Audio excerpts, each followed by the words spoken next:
Hello, and welcome to this Global Boardroom session on geopolitics. I'm Gideon Rachman, the Chief Foreign Affairs commentator for the Financial Times.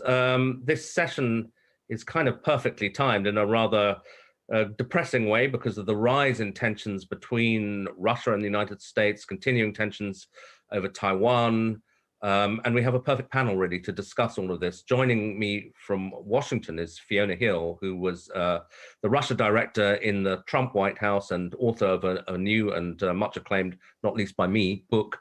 It's great to have Fiona with us. From Berlin, we have Norbert Röttgen, who is chairman of the Bundestag Foreign Affairs Committee. And we have his counterpart from London, Tom Tugendhat, who is chairman of the House of Commons Foreign Affairs Committee. So really a very high-level panel. I thought I'd start, Fiona, with you because you've had this dossier on your desk in the White House in the past. How serious do you think this Russian troop buildup in Ukraine is, in the sense that the White House seemed to be briefing that they really think there is a threat of a Russian invasion? Well, I think that's right, and it's very serious. And it's not just, what we've seen publicly. Obviously, there's a lot of things behind the scenes that maybe Norbert and Tom, have also been made privy to.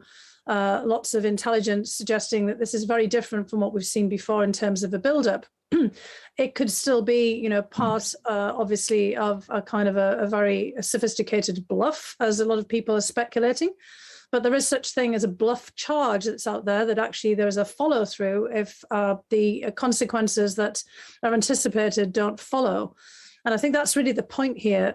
President Putin and those around him, Foreign Minister Lavrov, the defense and security people, Nikolai Patrushev, the head of the Russian Security Council, have made it very clear that this is not just an issue about Ukraine and their concerns about Ukraine's relationship with NATO and, frankly, also the European Union, or NATO's relationship with Ukraine, and all of the activity that they've seen there in terms of increased cooperation, or the rhetoric out of this administration about support for Ukraine and its independence. And I mean, just remember, this is 30 years now of independence of Ukraine as a state. We're on the anniversary now of the dissolution of the Soviet Union 30 years ago. But it's also for Russia, and this is something that Norbert and many of his German colleagues are very familiar with, of course, the idea of the establishment, finally, of a post-Cold War settlement of European security. Putin has been, requesting this for the best part of the 20-odd years that he has been in power. Goes back to the 1990s of successive Russian leaders and security officials saying that they wanted a new disposition of Europe. If we go back to the 1990s, over the tensions of Crimea then, and of Ukraine's nuclear arsenal that it inherited from the collapse of the Soviet Union, around 1994, we had to conclude the Budapest Agreement, guaranteeing Ukraine's sovereignty over the issue of the repatriation of nuclear weapons to Russia. So look, we've been in this a long time. And I think, we can unpack this as we go along. But there's more on the table here than just the Minsk discussions and the Normandy format. For Russia, this is a kind of a now or never proposition about resolving all of the unfinished business from Putin's perspective, going back to the end of the Cold War, and also a question about his own legacy as Russian leader. I think he wants to actually make sure that Ukraine is very firmly in Russia's orbit, and really neutering, not just neutralizing Ukraine, is on his agenda. Before I move to Norbert and Tom, just give us a quick sense of what you think came out of the Biden-Putin call. Do you think it had any success in helping to de-escalate, or where does it leave us? Well, I think it's left us actually with the essential, and I think there's a very good framing of the issue, because what was key was not just the call itself, which is, of course, just one episode in a larger diplomatic initiative, but was also this interaction that we've heard about between President Biden and his counterparts, including outgoing Chancellor Angela Merkel. I mean, obviously, that will have to be followed up with a new German government, with Mario Draghi, the head of Italy, obviously with Boris Johnson, with Emmanuel Macron, with all of the kind of fanning out of other principles in the US, with other European and international counterparts. Because look, the main message of this is, this is not just about Ukraine or even about European security. You mentioned yourself, Gideon, as you laid this out, about China and Taiwan. There would be an enormous precedent set with any kind of massive Russian military action in Ukraine. And whether the Russians have played that out for themselves is another question. They've certainly played out scenarios in which they could take and occupy Ukraine. That's very clear. Whether they do it or not, is again another matter.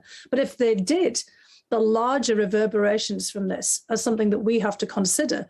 And I think, what we've seen the Biden administration do is address that and move out there and put this in a much larger European and international framework. Because obviously, buying into the Russian premise that it's only for the United States and Russia to negotiate the future of Ukraine is a place that the United States cannot go to. So I'm actually quite pleased with the framing that comes out of this call with all of the other interactions that we've seen around it. And there's a very thorough readout also from Jake Sullivan yesterday, the National Security Advisor. Okay, so Norbert, Fiona says it's vital and helpful that Europe is talking to Biden, a kind of united front at the moment, but it's an incredibly delicate moment in German politics. Angela Merkel leaves today after however many years, 15 years and more, a new German government walking straight into a big international crisis. How do you think they're going to handle it? And particularly, Biden is talking about massive economic sanctions, and those have implications for Germany, obviously, because of Germany's close business and energy relationship with Russia. So how does it seem from Berlin? Certainly Putin his intention is to drive a wedge, at least among the Europeans, by blackmailing, by threatening. So if he really were to go to war against Ukraine, he would certainly unify the Western camp and the Europeans. So I do not know. It might be a possibility that he is really expanding the territory of Russia. He's certainly trying to expand the influence zone and to create a new political order in Europe. And below this level, it's a policy to threaten, to blackmail, to put pressure among the Europeans and among European governments. He certainly knows that there are a significant amount of political differences, particularly when it comes to Russia, between the new foreign minister, who comes from the Green Party, who has always been very, very tough on Russia and on China besides, and the SPD, which is the well-known Russlandversteher, who are always insisting on Russian sympathetic party. Russian sympathetic. I wanted to avoid the term appeasement, but they come quite close. When it comes to a conflict, they are insisting on we have to have dialogue. A dialogue is important. So it's the rhetoric of having dialogue instead of doing something. And so we will see how this is going to outplay within the new government. And certainly this is one aspect Putin is testing. How will this government then consistently respond or not? What about the energy issue? Because obviously we're heading into winter. Germany's very dependent on Russian gas. You'd imagine if the West ratcheted up sanctions on Russia, the first thing they could do is turn the gas tap off and you'd have a real problem. Nord Stream 2 has been a highly contested issue in Germany for years. Annalena Baerbock, the new foreign minister from the Green Party, and me, for example, have been absolutely agreeing on the rejection of this project as a mere power political tool in the hand of Putin, which does not have anything to do with energy supply or the economy, but it has been from the start and by design a tool to circumvent Ukraine through the Eastern Sea in order to be able to destabilize Ukraine as ever he wants. And the SPD has been the protector in government for this project. And this is part of the issue and discussion of the past. And now we will see how this will outplay within the government. In any case, Nord Stream 2 does not have yet a legal authorization to be part of the German and European gas supply. If there were a conflict to come into existence, a military conflict, I can't imagine that Nord Stream 2 could be allowed to be part of our energy system. But after the legal authorization, which is to be expected. It's a legal, has become a legal issue. If this were to become a legal part of our, an authorized part of our energy system, then we would have to consider that the energy supply, the gas supply of Germany through Russia is roundabout at 50%. And even I, who has always rejected Nord Stream 2, would make the point it's not an area for sanction policy from a German perspective. So we have agreed to accept such a high dependence on Russian gas that I would approve a strong, really hard, tough sanctions on the Russian system and the economy and the political system. But we should agree on the Cold War agreement that gas and gas supply and exchange of energy, which is also true for oil for the United States, should be exempted from sanctions. Tom, what do you think of that picture, having listened to Fiona and Norbert? Obviously a strong effort to deter Russia, but clearly some ambivalence about how much we have in the locker on sanctions. Do you think deterrence is going to work, and do you think we're doing the right things? Well, I think deterrence is about putting uncertainty into the mind of your adversary. And I think one of the things that the last few days and weeks have done, actually relatively more successfully than I think many people expected, is to inject that uncertainty into Moscow's thinking. We don't know exactly how much of these sanctions are going to work, but there is now a credible route to some pretty tough sanctions, including on the SWIFT process, including, therefore, on the entire Russian economy.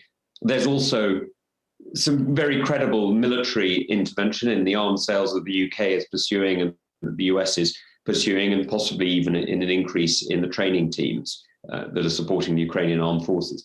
So we're seeing a raised uncertainty for Moscow's evaluation, and I think that's important. But we shouldn't be under any illusion that this is not something that's going away. I think Fiona set out extremely clearly why this is so important to President Putin. And I think Norbert set out incredibly clearly as well why, although there's a change situation in Germany, there is still leverage on Eastern European Union states. And I think that's going to remain. So this is not a situation that's going to disappear, but it is one where I think the balance is beginning to come back into a certain order. That said, 90,000 troops is still a lot of soldiers. And you were very critical at the time of the Afghan withdrawal of the American administration's actions, which Britain then had to follow, as did all the Europeans.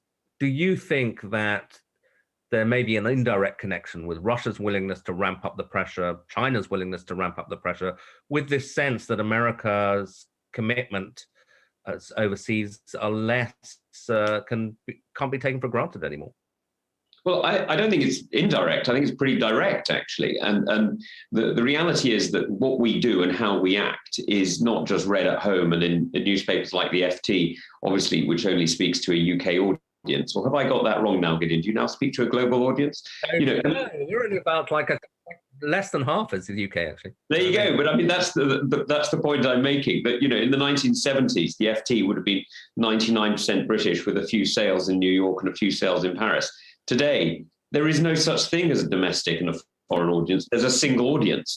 And the reality is that the actions that we took in Afghanistan, the way in which we treated our allies, the way in which we left, was seen, and it was read very carefully in Kiev and Taipei, and by the way, also in Beijing and Moscow. And so that's exactly what we're seeing today. We're seeing an increase in tension in certain areas. We're seeing an increase in the ability of some people to believe that they can exert greater leverage over us. And therefore, sadly, we have to do more in order to demonstrate our credibility. That's the tragedy of looking weak, is you have to do more in order to maintain the same principle of strength and the same principle of defense. And that's, I'm afraid, where we've got ourselves into.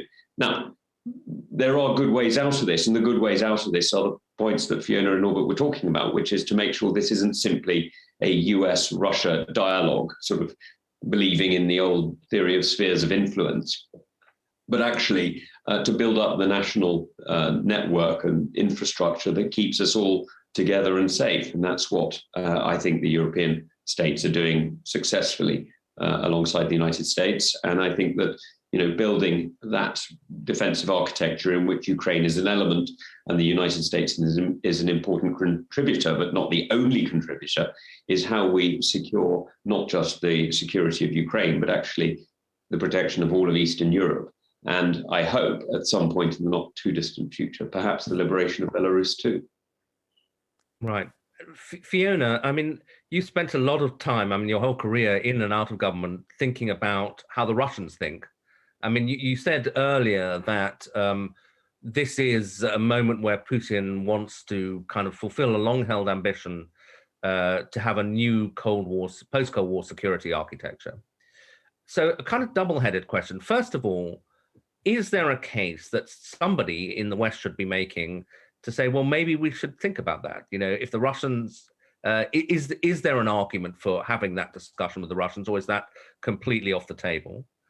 And secondly, reading some of what Putin read, I mean, obviously I'm not an expert such as yourself, but there seems to me a level of emotion and anger as well as sort of calculation. Or is that just for show? But the letter that he wrote about Ukraine is sort of steeped in history and this sense that the independence of Ukraine, regardless of security or whatever, is a kind of historical abomination. And that sort of worried me reading it, because that then goes beyond rational demands that you can think about or not think about. So what's driving them really, and how much can we, to use the word Norbert said we can't use, but appease them, or meet them halfway on some of their demands? Well, look, I think the answer to the first question comes out of an answer to the second in the way that you phrased it, because that's absolutely inframed it. That's absolutely right. There's a lot of emotion in this. And again, this does go back to that period in the 1990s with the collapse of the Soviet Union. Again, it's the 30th anniversary coming up, remembering again with the emotion with which Putin talked about the catastrophe of the collapse of the Soviet Union. But there were two catastrophes from his perspective in the 20th century, which is the collapse of the Russian state twice. After the Russian Revolution in 1917, and again, the 30 years ago in 1991 with the dissolution of the Soviet Union. So twice in the 20th century, Russia's state came apart and raveled at the seams. And for Ukraine, Belarus, the states that emerged from that, the Baltic states, others that regained their freedom after the end of the Soviet Union from the Soviet bloc, Poland, Hungary, etc., something was gained. For Russia, and from the perspective of someone like Putin, everything was lost. He talks about it's the whole kind of hallmark of his presidency is restoration, making Russia great again, putting it back as a sovereign solvent state after the deprivations and the chaos of the 1990s with the state going bankrupt and, the sort of Yeltsin period of political chaos, restoring all of that, putting Russia's position in Europe back and in the world. Now, the problem is, of course, it got put back to the 20th century. And this is where we get into the second part, kind of the answer to the first part of the way that you framed things here. They have put on the table, and, for Norbert and the Germans, this has been repeated. We go back to the 1990s, we go back to the discussions over successive German governments, not just successive US administrations, the end of the Gorbachev period with people like Volker Ruhr and others, and having discussions, with Gorbachev and the security establishment. Then, the kind of a whole process with Germany trying to work out as a united Germany, its relationships with Russia. There's always been that theme of Russia wanting some recognition of a special place in Europe and in European security. It's been the debate over NATO and the creation of the NATO-Russia Council, but Russia wanted a veto over what NATO did. It's, whole things that came out of the various Paris Accords, and also the discussions more recently, Dmitry Medvedev in Berlin. Germany is always a central part of this. Asked for a new European security process. We kind of started off as sort of a dialogue with them then, but it never really went anywhere. We were always trying to frame it in the context of previous arrangements with Russia, the Helsinki Final Act, the OSCE, and kind of the development of different security mechanisms. In 2017, when the Trump administration came in, Lavrov presented to Secretary Tillerson another proposal for European security. They've done it again in this kind of context. It's on the table all the time. The problem is the formulation here, Gideon, because we're looking at 20th century formulations, even 19th century formulations. You think about Putin's annexation speech in March 2018 for Crimea, in which it goes back to the 18th century and to Catherine the Great, and this idea that Europe always has been encircling Russia and trying to carve Russia up or bring Russia to its knees or constrain it. And, again, this idea of encirclement. And so what Putin is looking for, and they've said it explicitly with, Ukraine neutralization, formulas that look like Finlandization or Austria immediately after occupation, it's always a 20th century formula. We have to think of something new. I think it can be on the table, but we shouldn't be going back. How do we look forward? And as I'm saying here as well, there's the precedent. What does this imply of any kind of discussion with Europe and in a European context of a security arrangement for Russia for other parts of the world where there are similar concerns? Greece and Turkey have concerns about their relationship in the Eastern Mediterranean. This isn't in a vacuum. This isn't Potsdam and Yalta and the conferences at the end of World War II, for example. So I think, yes, absolutely, we should have this on the table, but how do we frame it and how do we formulate it? That's the challenge. Norbert, European foreign policy is something we've always, or at least Britain doesn't any longer aspire to because we're out of the EU, but the EU has always aspired to. And it would make a difference, I think, if there was a united European front and approach to this. Still seems to me a long way away. You talked about the difficulties of keeping the unity of the German government.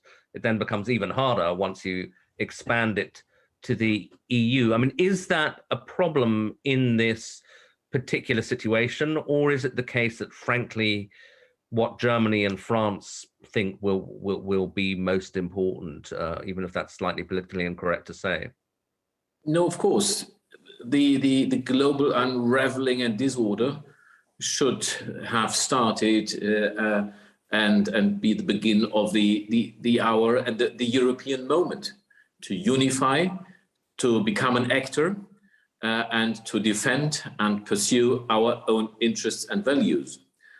And at the same time, we are more in disunity as ever before since the Roman treaties, which is part of the unraveling because globalization, technology, everything which brings so much disorder into liberal Western societies, of course, has its implications for internal disunity. And this is not a basis for the creation of European unity when it comes to external action.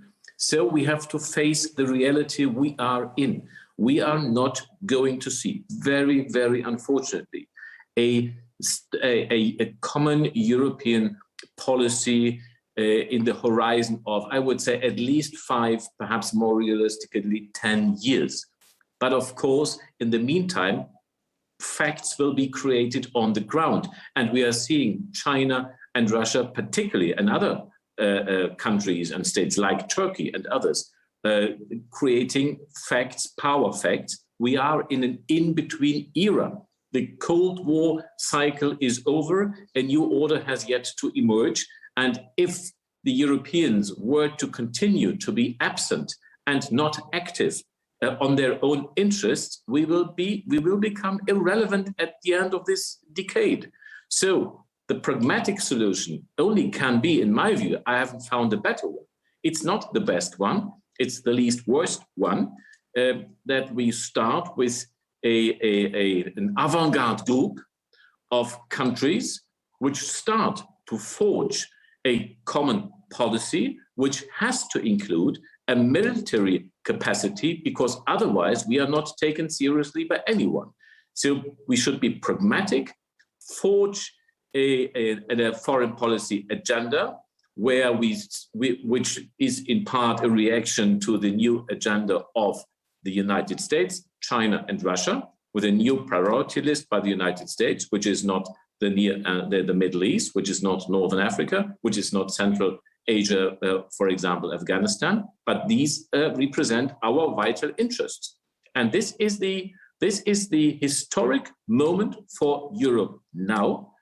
if we are going to seize the moment to come into existence as actors, not as 27, but perhaps as 4, 5, 6, and start doing something. Otherwise, we are going to be changed and not the changer and not the actor. Yeah. Tom, I mean, double-headed question for you. I mean, I'd be interested to see what you think of what Norbert has to say. Do you think Britain, I assume you think Britain should be part of that kind of European avant-garde. Do you think this current government is interested in that, capable of doing that? But then, unfairly, I'm also going to chuck in another huge question, which is China, which has been sort of hovering around this discussion of Russia, because we're all conscious of a double challenge to the Western order, if you like. Do you think Russia and China may even be coordinating their actions? Oh, you're muted, Tom. I don't quite know why. Oh, no, yeah. Don't know how that happened. Russia and China, I don't think, are coordinating in the strictest sense. So they're not looking to land on Juno, Omaha, and whatever sword beaches. What they're doing, I think, is that they just have a better relationship than they've had in many, many years, which means that they're looking at each other as opening windows of opportunity for each other rather than a direct coordination. So I think it's more opportunistic than it is tactical. That said, I do think that the overlap of interests at the moment that they both have do come together, and that's accidental. There were moments, rather dramatic moments in the last few decades when Chinese and Russian interests have not overlapped and indeed have clashed. Certainly in areas of eastern Russia and on the borders there. But what we're seeing at the moment is both sides looking to undermine the stability, if you like, of the Western order. Western I use in a loosest sense, because of course it doesn't include Western countries, it includes many more than that. But I think that's where we're seeing that alignment, as it were. But what you also asked about, of course, was the European question, and there I think that the government has several policies, not all of them in line with each other. And the first is that, yes, of course, the European Union is no longer, we're no longer a member state, and of course that there is a certain friction and hostility towards it. But it's also true that we're a very active member of European NATO, and I would argue we're one of the key European nations, or one of the key nations in NATO, and therefore one of the key guarantors of the eastern border of Europe. And so I think that the UK's position in this is essential. Now, I mean, what many people, I'm sure people on this call will realise, but many people don't realise, is how close the military relationship is with France, or how close the intelligence relationship is with Germany. As you can see, it's always sunny here in Tunbridge. By the way, you vote Conservative, you get sunny weather. The incredible proximity of the relationship that we have with many European countries is very, very difficult to replicate in any way. So Norbert's description of a sort of a European role in the world, and particularly a European role in setting standards and defending our own liberties, I think is absolutely correct. I would argue that it's not Mr. Macron's European army, but rather the interlocking network of independent but friendly states that creates that strength. And I think that's where we should be heading, and I think Britain should be absolutely part of it. Okay, I'll come to questions which are coming in on the chat function in a second from the audience, but I'm going to finish my bit by asking Fiona, and maybe all of you can have a quick reaction to it. A sort of shamefully melodramatic question, but I'll do it anyway, which is, some of this feels a bit sort of 1930s style, that you have these two revisionist powers, one in Asia, one in Europe, a sense of the West weak, of US commitment not that clear. Do you worry that we actually could be, maybe even this year or in the coming years, have a kind of military style crisis, more annexations, China going after Taiwan, Russia going into Ukraine, and suddenly we're in a really dangerous world? Well, look, it also, for me, feels like some of the run up to World War I as well. When we had the German naval crisis, as we saw the buildup of forces by Germany and the sea context of high seas, because of course we're worried about China in that similar way, right? I mean, it's not just, it's a military buildup and the positioning of forces and our interpretation of it. And freedom of navigation questions, as well as the disposition of forces. Look, I think we're already in a military crisis in the sense of the positioning of militaries and that very evident signalling of the intention of use of force. So we just had recently in the United States a senator very loosely talking about, probably scared the hell out of Germany, kind of nuclear first strike, which, kind of goes back to other, eras again. We're going to have an awful lot of people bandying around rhetoric that leads to this idea of the use of force, not just the Russians and the Chinese, but many others thinking about the instruments of state inevitably have to be military. So, again, it's the kind of the large saber rattling and walking around with big stick, problem that we've had at many points before. But I do think, getting to what you said here, that there is that real risk. And that's why Putin is probing right now. He's probing that weakness, as we're all talking about. There is that sense, as Tom was sort of saying as well, about, how weak really is the United States after the withdrawal from Afghanistan. In that, very chaotic fashion, Russia withdrew itself from Afghanistan at a period of great weakness after only 10 years of being on the ground, let alone 20. And that was all kind of part of the unraveling of the Soviet Union. And I think the Russians are wondering, is that the same? There's an awful lot of rhetoric coming out of Moscow that thinks the United States, and look, I mean, our own debates here internally are contributing to that, because we definitely have a problem in our democracy and in, the polarization and, the kind of political crisis that we're having here inside the United States, definitely a constitutional crisis, so we're kind of contributing to that perception perhaps in Moscow. And, we'll see whether that's the same in Beijing. This might be the time to act because, the United States is on its back foot. But, as Norbert has said, and Tom's also saying, their actions are likely to kind of push us to get our act together, because there's nothing, more unifying and more clarifying and, kind of more focusing than the threat, the real genuine threat, which we're seeing right now of a military action, by Russia. And in each time in World War I and World War II, when that probing, in the run-up was made, there was a response. And so absolutely, I think we're in a very dangerous place right now, which is all the more reason for why we need to have a unified, concerted, very focused diplomatic effort with all hands on deck here, and putting, that very issue of, kind of a future order that, you were also posing in the question, but also that Norbert was talking about on the table. This is the time when we have to get our act together, even if it takes us a while to get to some kind of point. In fact, there may be no acceptable order that we may come up with, by the way. There may be just more the management. This is what a lot of these processes have been anyway, the management of an otherwise, very difficult set of relationships. Okay, Norbert, just a quick response on that. I mean, you're somebody who spends, a lot of your time thinking about the world order, but is there a sense in Germany, do Germans realize they're in this kind of crisis that Fiona is referring to? Yes, of course. Yes, of course. I think the time is over that the majority of Germans dreamed of being the big Switzerland. I think we have come clear about the fact that there is no big Switzerland. Switzerland is either small or it's not Switzerland. And we have to face these realities. Of course, you can always play politically on, we are going to protect you from this reality, and we are going to protect you. We are not going to involve, we are not using even the hard words of deterrence or war and military conflict and so on.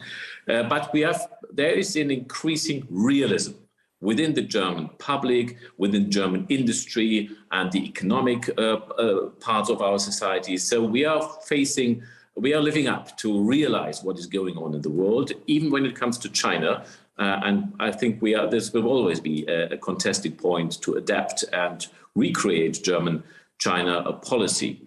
I think, in general, we are really observing and witnessing a struggle about power influence, and world order. So I do not see that much a historic déjà vu, but it's really something new. We are living under the condition of globalization. The economic and other interdependencies are more tightly knit than ever before. And we have an order vacuum. So this means that all tools available are being applied by states like Russia and China without any exemption, but driving it too far, I would say, everybody is aware that this would be counterproductive in order to increase the part of influence and power by destroying the effort to create a favorable world order for the respective country. Okay, Tom, let me put a couple of the questions from the audience to you. They're sort of getting at similar themes. The first is, would Europe and or NATO ever get military involved in Ukraine if sanctions are ineffective? And the second is, if Russia invaded Ukraine, are there other territories which are potentially also at threat of invasion? So the first question is, yeah, we already are, bluntly. We've already got training teams in Ukraine. We've already got forces on the ground, therefore, to help the Ukrainian armed forces. And we're already supporting the Ukrainian military with weapons and ammunition. So we already have a military commitment to Ukraine. The question is, how much could it increase? I mean, it's hard to say, but I think that there's certainly elements which could be increased now, either by NATO support, which would be European members of NATO by and large, and a few US, or indeed by European support bilaterally. So it'd be interesting to see what could be done. I'd prefer the bilateral support, as I don't wish to promote an image that Putin is trying to portray, that this is some sort of great NATO encroachment. But nor would I wish to say that no other country can join NATO, as I believe free countries should be allowed to make free associations as they freely wish. The second part of your question, excuse me, was to do with what other territories are at risk. Well, I mean, obviously, if you put greater pressure on Kiev, if 90,000 Russian troops cross the border and effectively create such leverage over Kiev that it is, as Fiona put it, a satellite state, then you're starting to look at other countries and wonder what the relationship means. And this is where countries like Estonia, Latvia, and Lithuania are already a bit nervous. I mean, they are NATO states, so they do have an extra guarantee. And other countries in the region, including Georgia, are also looking increasingly nervous.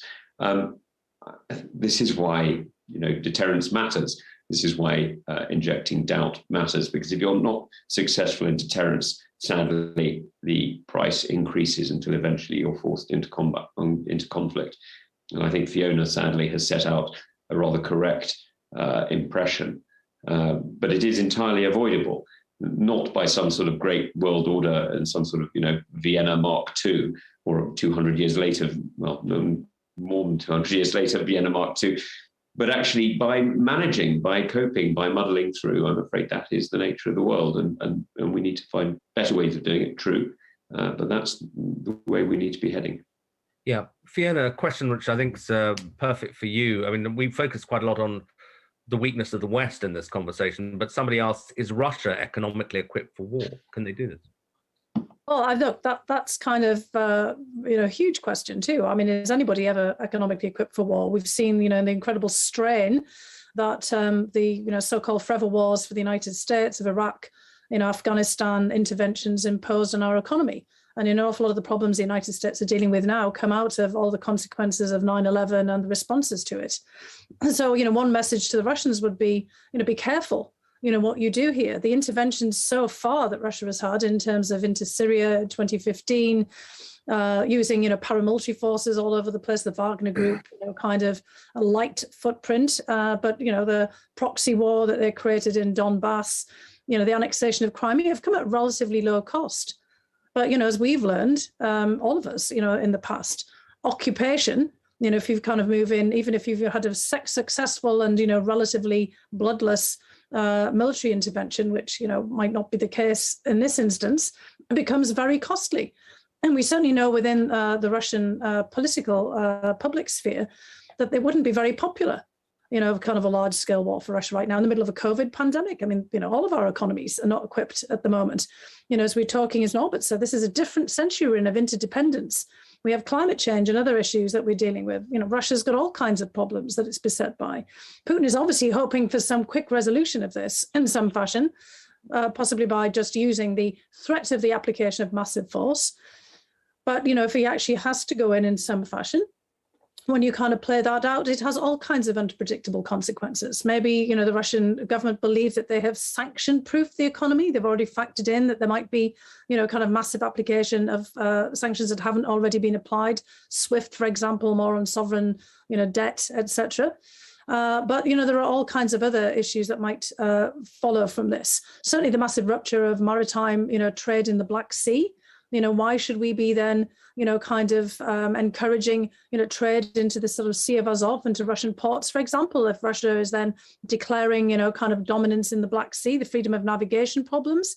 Again, the way that other countries will react to this. Putin's only really thinking about the US and, partially the United States and thinking of Ukraine as an object. But even countries like China have their own sets of economic relationships with Ukraine. There was a whole concern earlier about whether China might take some dominant positions in Ukrainian industry, for example. Countries like Turkey, that part of NATO and part of the European space have their own sets of relationships with countries like Ukraine. So does Japan and India and elsewhere. There may be larger reverberations here. So, Russia may be playing out one set of scenarios, but I would argue that there are all kinds of unintended consequences that would follow from this. Okay. I mean, I think one theme of our discussion is that Putin slightly thinks in 20th and even 19th century terms. A question now raises a very 21st century issue, which is cyberspace. One perhaps for Norbert, given that I think the Bundestag came under cyber attack. It says if this conflict gets going, how much of it might be fought out in cyberspace, either with China or Russia? This certainly then would be an escalation of warfare, and it would be a new chapter of waging war with new technologies. So I'm doubtful. I'm more expecting the cyberspace to be an area of a space for hybrid interventions. For influencing and creating new technologies to deter, but actually having it as a part of a hot war. This would then enter a real all-over conflict. I think nobody has an interest in having it. In fact, the questioner did ask about how concerned should we be about cyber misinformation and disinformation. I mean, it's obviously this is part of the reality we are living in. This is part of the everyday power play, influence, however you call it, rivalry. This is an all-day experience we have, and we haven't really realized it. And we are not really deterring and defending, and not to mention offending against it, not sufficiently. Absolutely underestimated. Yeah. Tom, one for you, since I think, well, I don't know whether you've been sanctioned by Russia. You've certainly been sanctioned by... Not yet. Do you have the double yet? No, only half, I'm afraid.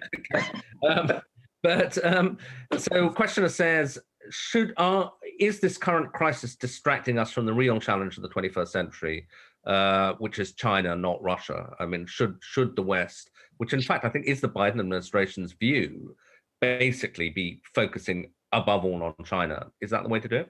Yes, unquestionably so. And in that sense, it's a distraction, but I wouldn't overstate the distraction. The reality is that Western Europe is secure. Poland, Hungary, the eastern border of NATO is solid, extremely solid. If you go and have a look at Estonian, Latvian and Lithuanian troop deployments, you will see allies alongside them very, very forcefully embedded. And the reality is the real challenge is China in the global economic system, not in the military system, although China is the one that is militarizing the Indo-Pacific, vastly increasing its naval capabilities. So yes, you're right. that the major focus is China and that this is a distraction, but it's not a major distraction. Okay, well, we have 30 seconds left, which I don't think is, I've just received a little message saying time to wrap up, unfortunately. So I will indeed wrap up simply by saying thanks. I was taking copious notes as you were talking, which may have been why I was looking away from the camera, but it was a really interesting and useful discussion. So I wanted to keep abreast of it. So thank you all very much to Fiona Hill in Washington, to Norbert Rotkin in Berlin, Tom Tugendhat in London. You've really framed the next in Tunbridge. You've really framed the coming weeks and indeed coming year. So thanks for all of Thank you. Global Boardroom. Bye. Thank you so much. Thank you. Bye-bye.